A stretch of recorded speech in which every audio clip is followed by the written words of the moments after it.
Alhamdulillah, wassalatu wassalamu ala rasulillah, amma ba'd. Endi Tramp Saudияға келіп кеткеннен кейін неше түрлі жаңалықтар шығып жатыр ғой. Сол жаңалықтардың бірі қазір мен бір оқып қалғаным. Енді Саудия өзінің бір официальный каналына шығарған жаңалық, сол каналы. Яғни Трамп Мұхаммед бен Сальманды мақтады деп шығарып қойыпты. Мұхаммед бен Сальманға айтыпты Трамп: сен кезінде Америкаға келген мен есімде деп, сен ол кезде жас едің деп. 31-де едің деп сен ол кезде. Бірақ та сен дейтін жасына қарағанда өзің более бір ақылды адамсың деп, сен бір хаким адамсың деп. Солай бір енді мақтапты.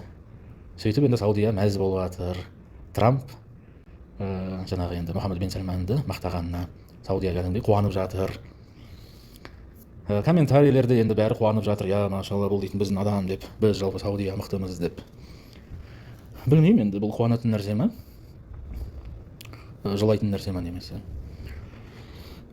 Керісінше енді Трамп сияқты мысалы христиан елі, жалпы енді Америка әлем бойынша бір христиан дінін жалпы енді бір мықты ұстанатын бір елдердің бірі ғой. Сондай бір енді христиан елінің президенті біздің уақытта таухид елінің патшасын енді мақтауы: сен вообще күшті жігітсің, сен молодецсің деп, сен өте ақылдысың, сен хакимсің, сен жалпы бізбен мына дос болып жүргенін, немесе маған жаңа бір ақша бергенін бірнеше миллиард, сен жалпы дұрыс қылып жатсың деп. Осы нәрсеге енді адам мақтануы, бұл енді Аллаху мустаан. Бұл мақтау емес та негізінде, енді бұл тәзкия емес та. Мысалы, егер де бір сүнни бір адамды мубтадия мақтаса да, бізде мысалы ислам дінінің ішінде, егер де бір ашари матурidi біздің бір сүнни бауырымызды мақтаса: машалла, ол күшті бауыр деп, оның мінезі өте күшті, бұл бәрімен дос деп, мысалы тіл табысып кете алады любой адаммен. Бұл мақтау болмас еді, бұл тәзкия емес, бұл мақтау емес, бұл керісінше біз үшін бұл жамандау болып есептелінеді. Сен оны мақтап жатқан жоқсың, сен оны жамандап жатсың. Және жалпы рахмет, бізде енді бұны ескеріп жүреміз. Оказывается, мына бауырымыз сондай екен, мубтадиялармен дос болады екен. Себебі мубтадиялардың өздері енді оны мақтап жатыр. Рахмет, енді біз сақ боламыз одан. Ал енді исламның сыртында тоже солай да, субханалла. Яғни ислам дінінің ең үлкен бір дұшпаны Америка. Бір өзін мұсылман дейтін адамды мақтайтын болса, мынау күшті деп, осымен жұмыс істеген өте ұнайды деп, маған жақсы бір тіл табысамыз деп осы адаммен. Яғни имансыздар біреуді солай мақтауы, бұл дейтін субханалла мақтау емес қой. Мысалы біз үшін бұл мақтау емес. Бұл одан сайын жаңағы сол мен айтып жатқан нәрсеге дәлел болады. Бұл ел қаншалықты дос екендігі Америкамен. Кәдімгідей бір жан дос екендігі. Ешқандай араларында бір келіспейтін мәселелер, ешқандай бір бұл достықтың шекарасы жоқ болған достық. Кез келген нәрседе келісіп кете береді. Мұсылмандарды өлтіреміз бе, қолдайсың ба, терроризмге қарсы күресеміз бе? Әрине дейді. Мә саған 100 миллиард өлтір, бәрін қыр, жоқ қыл. Аллаху мустаан. Тоже мысалы бұл енді әлемде еді. Мысалы шағын бір біздің қаланы алайық. Елде мысалы, егер де КМБ бір мұсылман жөнінде өте жақсы ойда болатын болса, немесе жаңағы сол бауырымыз КМБмен өте жақын болса, жаңа Трамп, жаңа Мұхаммед бен Сальман Трамппен жақын болғандай, біздің елде мысалы бір кейбір бауырлар КМБмен өте бір жақын болып кеткен болса, кәдімгідей жан дос сияқты, екеуі жақсы сөйлеседі, тіл табысады. Біз бұл адам жөнінде күмәнданар едік қой, субханалла, не адам деп бұл. Және жалпы егер КМБ біреу жөнінде өте жақсы ойда болса, немесе тіпті кейбір студенттер жөнінде, мына бір студенттермен жұмыс істесек болады, бұлар жақсы балдар, осылармен жұмыс істейік деп, осылармен бір тіл табыса аламыз деп ойлайтын болса, субханалла, бұл енді жаңағы студент үшін бұл мақтау емес та, бұл керісінше жамандау. Егер КМБ біреу жөнінде сондай ойда болса, мына адаммен біз тіл табыса аламыз деп, жақсы деп, осымен жұмыс істесек болады деп ойласа біреу жөнінде, демек ол енді растан солай болып тұр. Біз оны білмеппіз, енді біліп жүретін боламыз. Жақсы, жаңағы адам растан ол сондай екен. Яғни КМБмен жұмыс істеп кете береді екен. Яғни маулат куффарға көңіл бөлмейтін адам, ақидасы жоқ, немесе иржа ақидасы. Не болса да бір адасқан адам. Аллаху мустаан. Міне осындай бір жаңалық. Мәз, бәрі мәз, комментарийлерде адамдар мәз. Бұл біздің амир деп. Яғни саудистер енді қуанып жатыр. Трамп жаңағы сол амирді мақтағанына қуанып жатыр бәрі. Сосын бір видео көргенмін. Трамп жаңағы сол амир екеуі Дер-Ия қаласына барыпты. Айтқандай, Дер-Ия қаласы Саудияның бірінші астанасы, және міне шейх Сулейман ибн Абдилла тұрған жер. Жалпы муахидтер тұрған жер, Дер-Ия қаласы. Енді сол кездегі Саудияның астанасы болғаннан кейін қазір ол бір тарихи жер болып қалған. Енді жаңағы амир сол Трампты сол жерге шақырыпты, сол жерге апарыпты. Сөйтіп жаңа көрген видеомда Трамп жаңағы амирмен сөйлесіп тұр, как всегда екеуі мәз, яғни дос болғаннан кейін. екеуі жалпы жақсы сөйлеседі, жақсы дос. Трамп оны мақтайды, ол Трампты мақтайды. Сөйтіп олардың алдында саудистер, еркектер жаңағы бір тізерлеп отырып, өздерінің бір билерін билеп жатыр, алға қарай иіледі ме, сондай бір түсініксіз бір жағдай. Яғни өздерінше енді барынша бір құрмет көрсетіп жатқандықтары ғой. Кезінде Буштың видеосы бар еді, ол жаңа Сәлманмен билеген, қолдарына қылыш ұстап. Ол кезде енді адамдар тұрып тұрған еді, айналасындағы адамдар. Ал мына видеода адамдар тізерлеп отыр жерде. Білмеймін бұл не деген мағына екенін. Не болса да қатты бір құрмет деген мағынада шығар енді. Христиан болған имансыздың алдында тізерлеп отырулары. Аллаху мустаан. Енді субханалла, бұл Дирия қаласы көргеніміздей, сол бір именно Мауладул Куффар ақидасына қатты амал қылып, яғни Мауладул Куффарға түспей, бара ақидасына мықты амал қылып, ақидаларын изхар қылып, жаңа сол түрік елмен дос болмай, солармен жау болып, ақидаларынан қайтпай до конца тұрып өлген бауырларымыз ғой. Дирия қаласының адамдары кезіндегі. Сулейман ибн Абдилланың уақытында шейхтің өзі де осы ақидадан қайтпай, Мауладул Куффарға түспей, жаңа имансыздарға, және ол имансыздар айтқандай, яғни бір христиандар емес, яһудтар емес, яғни бір таза бір кәфір болған адамдар емес, өздерін жалпы мұсылманбыз деп айтқан адамдар еді. Бірақ тіпті солардың өздерімен жаңағы сол Сулейман ибн Абдилла шейх оларға бағынбағандығы, оларға бағынбады, жаңа кәфирлерге бағынбады, қарсы шықты, олармен дос болмады, керісінше қайтарды қасындағы адамдарды. Тіпті олар адамды сол Түркияға, жалпы Осман империясына барудан қайтаратын болған, бармаңдар деп оларға. Міне сөйтіп ақидаларында мықты тұрған, сол себепті енді сол жолда олар енді өлді. Ал қазір енді қаншама жыл өтті, ол жерге екінің бірі бара береді. Өзі мұсылман деген бір адамдар емес, өзі мұсылман деген ұлттар емес, арабтар емес. Тіпті субханалла, айдаладағы, басқа бір материктегі, мұхиттың ар жағындағы христиан болған кәфір адам қазір сол енді сол Дирия жеріне барған. Қазір дегенде енді қазір Трамп Саудияда емес қой, кетіп қалды. Енді сол Саудияда болған кезде сол жерге барғандығы.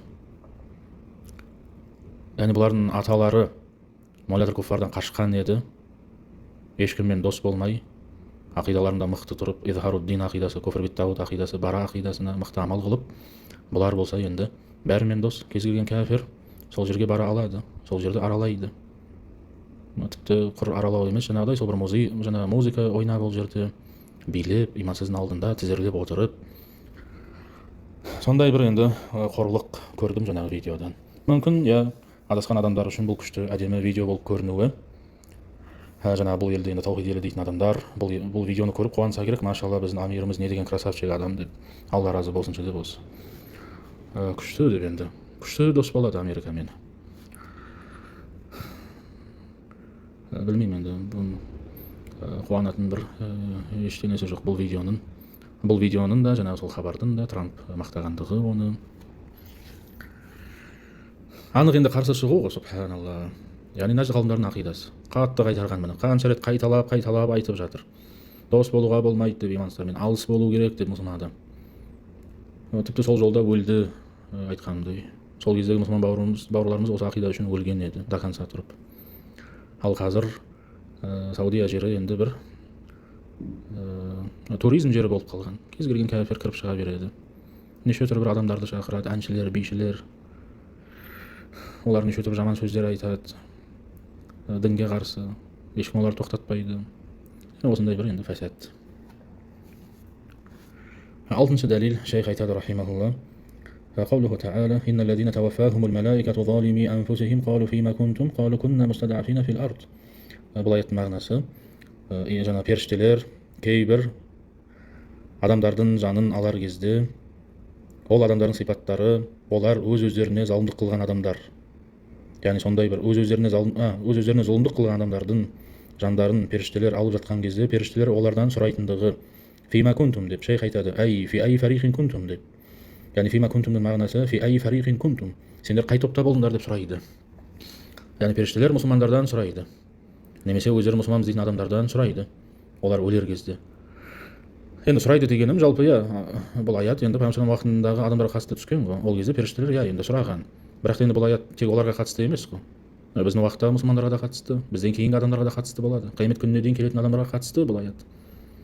Әрбір уақыттағы адамдарға қатысты. Себебі олардың бәрінің сипаты егер міне осындай болса, яғни олар өз-өздеріне зұлымдық қылып, өте бір әлсіз болған жерде тұра берген адамдар, имансыздардың қастарында тұра берген адамдар, хижра қылмай, діндеріне амал қылмай, намаздан басқа дінімізде қаншама уажib амалдар бар, таухидпен тікелей бір қатысты болған. Солардың ешқайсысына бұлар амал қылмаған еді.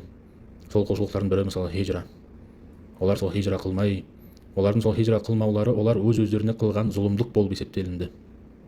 Яғни жалпы адам Аллахтың дініне амал қылмауы, уажибтерге амал қылмауы, таухидқа сай өмір сүрмеуі, Аллахтың бұйрықтарын орындамауы, динге көмек бермеуі, бұл өмір адам өз-өзіне зұлымдық қылып жүрген бір өмір. Бұл өмірге ақылы дұрыс адам, иманы бар адам, мұсылман адам, таухидты ақидан түсінетін адам бұндай өмірге ешқашан мәз болмау керек. Бұл өте жаман болған өмір. Дүние жағынан бұл адамда бәрі жақсы болса да, 4 әйелі болсын, 40 баласы болсын, бәрібір. Бұл адам өте бір зұлымдықта өмір сүріп жатқан адам. Өте бір зұлымдықта және үлкен бір арабшасы, яғни ғулуматта өмір сүріп жатқан адам, қараңғылықта.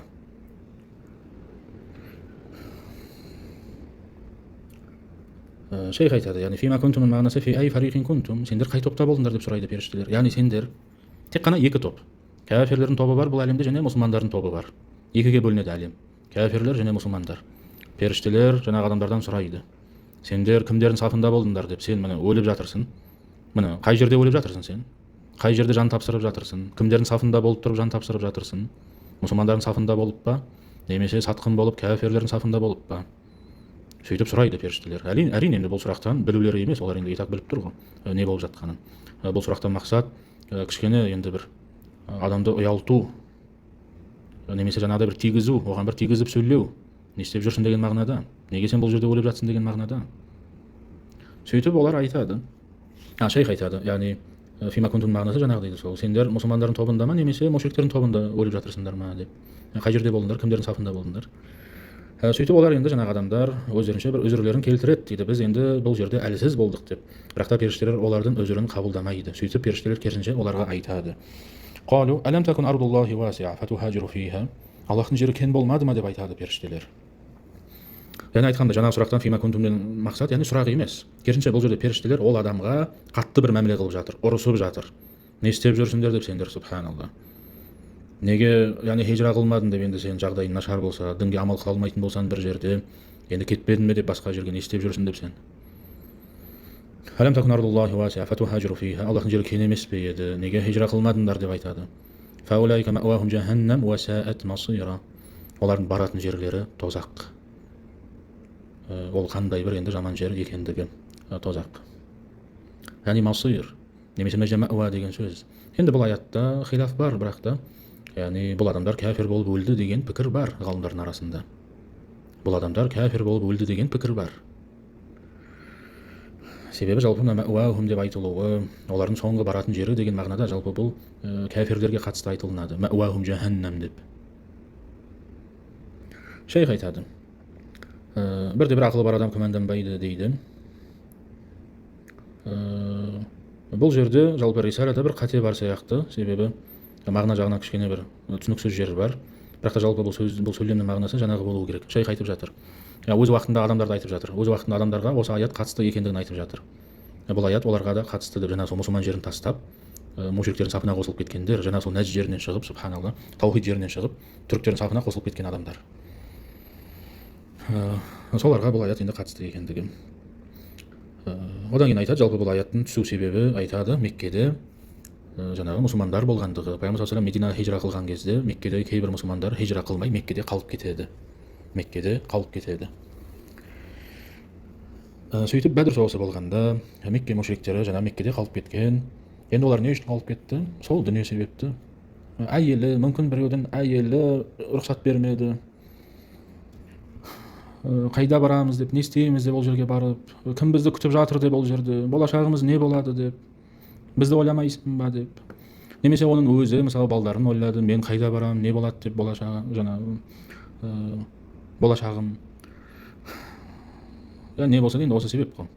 Жалпы адам туған жерін қия алмауы, кете алмауы, тастап кете алмауы, мүмкін біреу енді әке-шешесінің қасында болған шығар. Сөйтіп мүмкін сол себепті кете алмады, тастап кете алмайын деп әке-шешемді. Тіпті оның әке-шешесі мүмкін мушрик болған шығар. Сонда да енді мүмкін кете алмады. Енді не болса да, оларды сосын жаңағы Бәдір соғысында мушриктер күштеп алып шығады. Бәдір соғысына алып шығады олар. Жаңағы мушриктер жаңағы адамдарды күштеп алып шығады. Пайғамбар саллаллаху қарсы соғысқа. сөйтіп ол соғыста бұлардың енді кейбіреулері өледі. Міне осыларға қатысты түскен аят. Айтқандай, енді бір ғалымдар бұлар кәфір емес деп айтады, бірақ та кәфір дегенде пікір бар. Енді кәфір дейтін ғалымдар немесе бұл қазір кейін келеді. Бұларға бұлар не үшін кәфір болғандықтары. Шейх айтады, жаңағы сол Мекке мүшриктері бұларды алып шыққандықтары мәжбүрлеп, яғни мәжбүрлеп алып шығады, күштеп алып шығады. Жаңағы қалып кеткен мұсылмандарды. Олар болса енді мүшриктерден қорыққаннан шығады. Сөйтіп мұсылмандар оларды өлтіреді. Одан кейін мұсылмандар енді біледі, яғни сахабалар түсінеді, жаңағы сафта кейбір мұсылмандар өліп кеткендігін. Сөйтіп олар енді өкіне бастайды, бауырларымызды өлтіріп қойдық деп. Сол кезде осы аят түседі. Енді жаңа пікірге қарай бұлар кәфір болып өлгендіктері бұл аяттан мақсат, яғни уайымдамаңдар деген мағынада. Себебі сахабалар қатална ихванана деп уайымдады, біз бауырларымызды өлтіріп қойдық деп. Сөйтіп осы аят түсті. Яғни олар мұсылман емес екендігі. Өз обалдары өзіне, өз обалдары өздеріне. Яғни бір уайымдайтындай нәрсе емес екендігі бұл. Олар өздері енді таңдады өз жолдарын.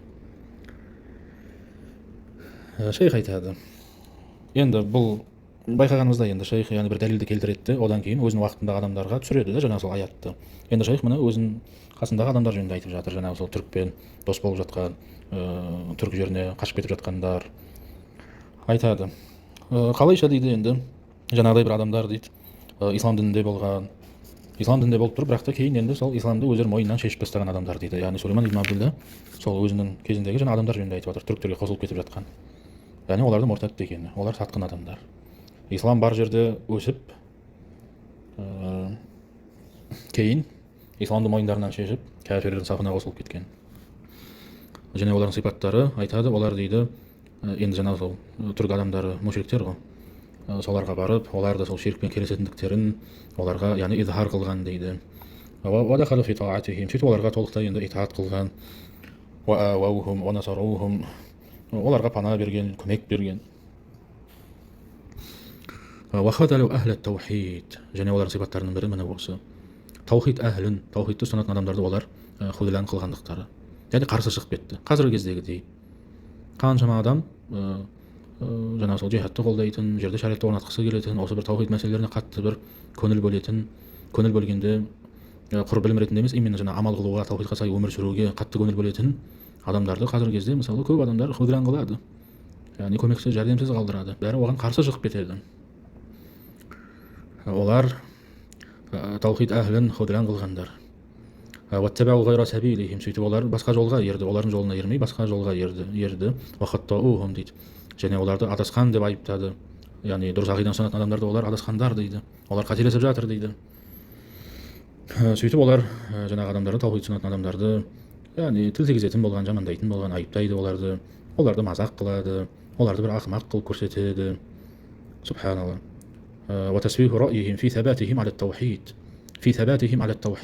Жаңағы сол шайх және оның қасындағы жамаат, муахид бауырларымыз сол кездегі олардың бәрі мықты бір до конца сол өздерінің ақидаларында мықты сәбит болып тұрған кезде бұлар болса бұларды мазақ қылатын болған.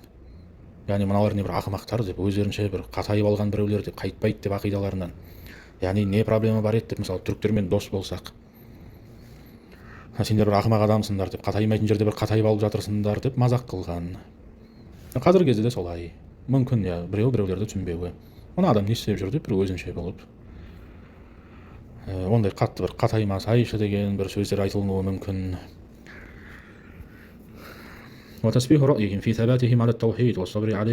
Жаңағы адамдар муахидтер, таухидта мықты сәбит болып тұрулары, сол жолда сабыр қылулары.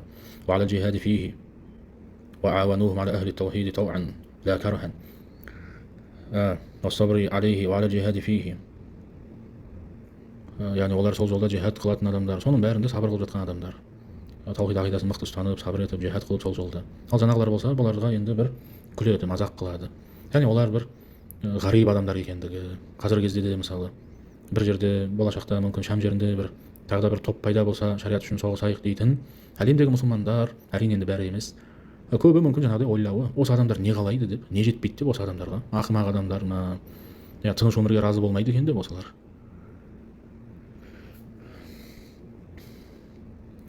Жаңағы кәфирлердің сипаты, жаңағы сол түріктерге, муахидтерге қарсы көмек беретіндіктері. айтқандай бұл рисала жазылудан мақсат осы. Яғни шейхтің қасындағы адамдар түріктерге көмек берген, шейхқа қарсы, сол муахид бауырларға қарсы. Шейх соларға енді такфир қойып жатыр. Жаңағы адам оларға көмектескенде, түріктерге көмектескенде, мушриктерге, кәфирлерге көмектескенде өз қалауымен көмектесіп жатыр дейді. Ол бір мукрах болып емес, оны ешкім мәжбүрлеген жоқ. Ол просто заране кәфирден қорыққаннан кейін бір енді өзінше бір себебін қылып жатқандығы, кәфирлердің разылығын іздеп. Вахтиярон, латтирарон дейді. Яғни сол өз қалауымен. Ол оған бір мәжбүр емес еді. Олай қылуға. Қылмай қойса да болатын еді. Өліп кетсе болатын еді шейхпен бірге. Иншалла жәннатқа кетер еді, субханалла. Таухидта сәбит болып өліп. Фахаула дейді. Аула бил куфри ван нари миналлазина тараку ал-хижрата. Бұл адамдар аула дегені тем более деген мағынада. Бұл жерде түсінетініміз, шейх жаңағы адамдар кәфир екендігін айтып жатыр. Жаңа Бәдір соғысына шығып кәфирлердің сафында өліп кеткен адамдар кәфир деп жатыр. Сөйтіп оларға шейх өз уақытындағы адамдарды қияс қылып жатыр. Шейхтің уақытындағы адамдардың жаңағы жаман сипаттары өте көп болған. Жаңа Бәдірға шығып өліп кеткен адамдарға қарағанда. Сондықтан да шейх айтып жатқаны, жаңағы адамдар енді кәфир болған болса, тозаққа кеткен болса, онда мына біздің уақыттағы адамдар аула бил куфри уан нари. Жаңағы адамдарға қарағанда лайықтырақ дейді. Кәфир болуға да, тозаққа кетуге де. Яғни екеуі де тозаққа кететіндігі. Бірақ та мына адамдар жаңа Бәдір соғысында қайтыс болған адамдарға қарағанда лайықтырақ екендігі. Тозаққа кетуге, кәфир болуға. Айырмашылықтары тек осы. Біреуі кәфир, мыналар болса, яғни бірнеше есе кәфир болған адамдар. Жаңағы адамдарға қарағанда, яғни хижра қылмай, сол отандарын қимай, кәфирден қорқып, сол кәфирлердің әскерінде шыққан адамдарға қарағанда, бұлар лайықтырақ дейді кәфир болуға және тозаққа кетуге. Сөйтіп шейх өте бір жақсы бір сұрақ қояды. Егер де біреу айтса дейді, жаңағы сол Бәдір соғысында өліп кеткен адамдар неге олар тозаққа түсті деп, оларға икрах өзір болмады ма деп, неге оларға икрах өзір болмады деп біреу сұрақ қойса дейді. Яғни растан енді олар өздері шықпады ғой, оларды Мекке мушриктері мәжбүрлеп алып шықты. Сөйтіп олар енді жандарын сақтап қалулары үшін мұсылмандарға қарсы қылыш көтеріп соғысып өлді. Шейх айтады, икрах оларға өзір болмады дейді. Яғни оларға икрах қылынды, оларды мәжбүрлеп күштеп алып шықты соғысқа. Бірақ та олар үшін икрах өзір болмады дейді. Неге? لأنهم في أول الأمر لم يكونوا معذورين إذ أقاموا مع الكفار. Себебі олар өз еріктерімен, өз қалауларымен қалып кетті дейді Меккеде. Яғни олар хижра қылып кету керек еді Мединаға. Бірақ та олар өз қалауларымен қалып кетті. Енді олар өз қалауларымен қалып кеткеннен кейін иманстар соны пайдаланып оларды мұсылмандарға қарсы соғысқа алып шықты. Сонда олар өздері кінәлі болғандықтары. Иманстар оларды осы нәрсеге мәжбүрлеуге, олар өздері осы нәрсеге себепші болды. Сол себепті оларға енді икрах өзір болмай қалғандығы. Себебі олар кетіп қалу керек еді Меккеден. Кетпеді ме? Болды. Одан кейін икрах оларға енді өзір болмайды. Себебі олар өз қалауларымен қалып кетті. Жаңа икрахқа түсулеріне де олардың өздері кінәлі. Шейх айтады: "لأنهم في أول الأمر لم يكونوا معذورين إذ أقاموا مع الكفار فلا يعذرون بعد ذلك بالإكراه." Мына одан кейін оларға енді икрах өзір болмайтындығы. لأنهم السبب. Себебі олардың өздері міне себепші болды осы нәрсеге. لأنهم السبب في ذلك حيث أقاموا معهم وتركوا الهجرة. Олардың өздері кінәлі дейді, олардың өздері міне осы нәрсеге себепші. Себебі олар сол кәфирлермен қалып кетті, хижра қылмады. Енді бұл жерде бір мәселе. Жаңағы аяттан түсінуіміз керек болған нәрсе. Жалпы жаңағы аят дінімізде хижра қылмау куфр екендігіне дәлел емес. Жалпы хижра қылмау бұл куфр емес. Мүмкін хижра қылмайтын адам, яғни сыртқы бір суретінде иманстарға сияқты оған бір мәміле қылыну, бірақ та жүрегінде ол адам кәфир деген нәрсе жоқ дінімізде. Яғни кім растан пайғамбар салам уақытында мысалы хижра қылмаған болса, ол адам кәфир болып кетеді деген нәрсе жоқ, бұл күнә. Яғни хижра қылмау күнә. Бірақ та енді Бәдірге шыққан адамдар не себепті тозаққа кетті, не себепті кәфир болды? Музахаратул мушрикинге түскендері үшін, муалатул куффарға түскендері үшін. Яғни субханалла. Ислам мен куфрдың арасында болып жатқан ең үлкен бір соғыста олар кәфирлердің сафында болды. Қалайша бұндай адам енді кәфир болмайды? Ислам мен куфрдың, ислам мен ширктің арасында болып жатқан бір үлкен бір соғыста өзін мұсылманбыз дейтін адам қылышты мұсылмандарға қарсы, пайғамбарға қарсы көтеріп жатқан болса, қалай бұл адам кәфир болмайды? Яғни олар кәфир болу себептері міне осы. Жалпы бұл аят музахаратул мушрикин куфр екендігіне дәлел. Хижра қылмау куфр екендігіне емес. Хижра қылмау өте үлкен күнә екендігіне дәлел бұл аят. қайбір адам, қайбір мұсылман адам қайбір жерде мысалы дінге бір толық амал қыла алмай тек қана сол намазбен шектеліп жүрген болса, мысалы таухид жөнінде ол сөйлей алмайды, сақтанады, дінге қызмет қыла алмайды, ақидасын изхар қыла алмайды, яғни дінге бір көмек бере алмайды, сондай бір жерде өмір сүрсе, бұл адам енді өз өзіне зұлымдық қылып жүрген адам, өз нәпсісіне зұлымдық қылып жатқан адам. Себебі ол оны бір жерде қыла алмаса, ол басқа жерге кету керек, яғни бір еркін өмір сүру үшін дінге амал қылып. Яғни бұл және ол адам, мына аятта келіп тұрғандай, өз өзіне үлкен бір зұлымдық қылып жатқан адам болып есептелінетіндігі. Бұл аят хижра қылмау, әрине егерде адам мүмкіншілігі болса, яғни хижра қылмау үлкен ауыр күнә екендігіне дәлел, бірақ та ол күфір екендігіне дәлел емес. Ал бұл адамдар енді кәфір болып өлулері, айтқандай, бұлар хижра қылмағандықтары үшін емес, бұлар хижра қылмаумен бірге оған қоса музахаратул мушрикинге түскендіктері үшін. Ислам мен ширктің арасында болған соғыста бұлар мушриктердің сафында болды. Яғни сол себепті бұлар кәфір болулары. Енді шейх Сулейман ибн Абдилла айтқандай, бұл адамдарға жаңа күфір, яғни олар кәфір болмаулары үшін икрах өзір болмады деді. Не себепті? Себебі бұлар басында сол хижра қылмай қалып кеткендіктері үшін. Яғни мысалы біздің уақытта бір бауырымыз дейік, ол адамның ақша жағынан мысалы мүмкіншілігі бар хижра қылып кетуге басқа жерге. Енді жалпы қайда барса да, тіпті араб еліне барса да, біздің уақытта адам енді ақидасына толықтай амал қыла алмайды. Мысалы енді мына Шамға, Шам жері Сирия, бауырлар жеңіске жетті деп қуанған едік қой. Мысалы енді қазір сол жерге біреу баратын болса, сөйтіп ол жерге барып жаңа ақидасын изхар қылатын болса, яғни жихади ақидасын, яғни біз жерде шариғат орнатуымыз керек деп, міне осы Шам жеріне орнатсақ болады деп, орнатуымыз керек деп, Шам жеріне жалпы соғысуымыз керек деп Израильға қарсы, Алла сақтасын, болашақта бұндай адамдарды да Сирияда енді қамайтын сияқты. Егерде айтқанда жаңа Ахмед аш-Шар'i, Трамп жаңа ұсынған шарттарға амал қылатын болса, тіпті сонда Сирияның өзінде де адам ақидасын изхар қыла алмайтын болады, толықтай бір таухидқа сай өмір сүре алмайтын болады. Бірақ та енді кейбір елдер басқа бір кейбір елдерге қарағанда жақсы екендігі кейбір мәселелерде.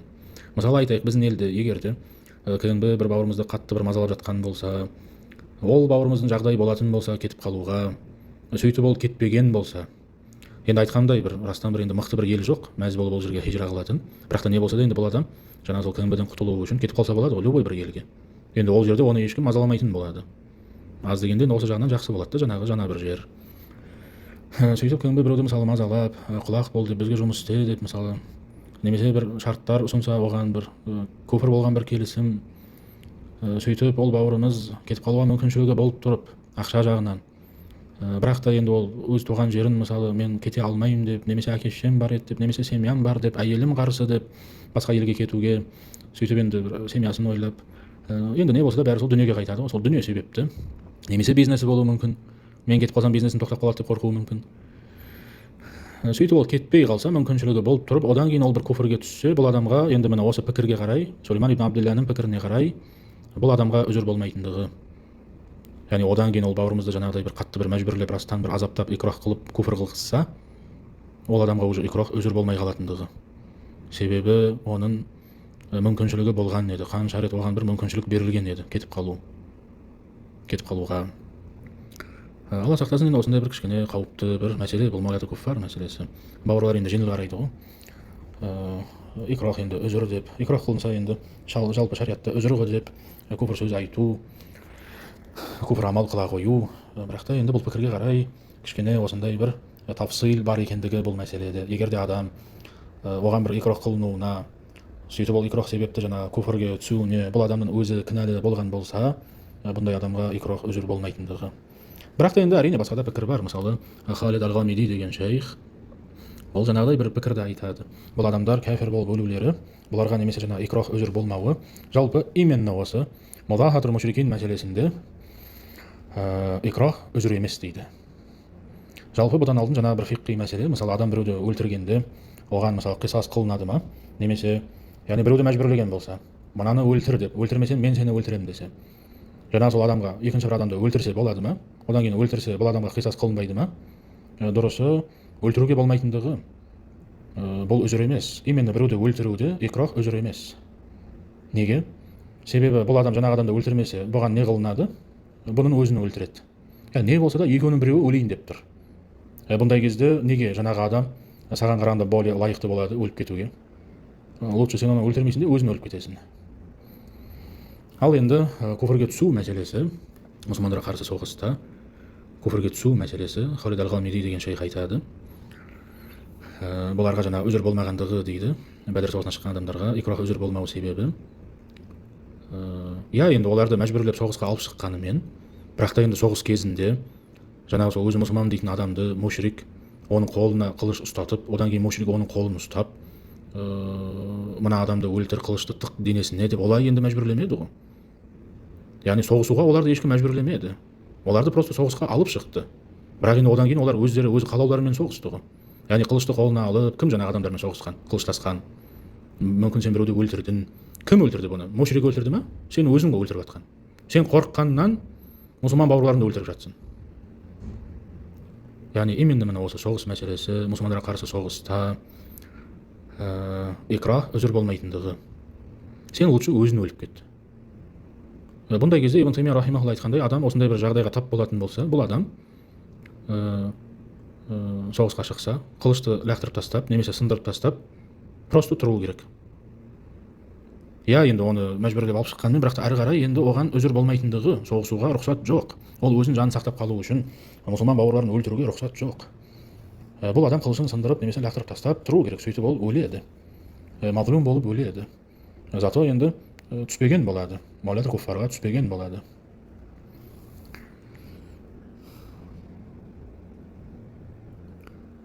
Аллаху алем, ва саллаллаху ва саллям аля набийина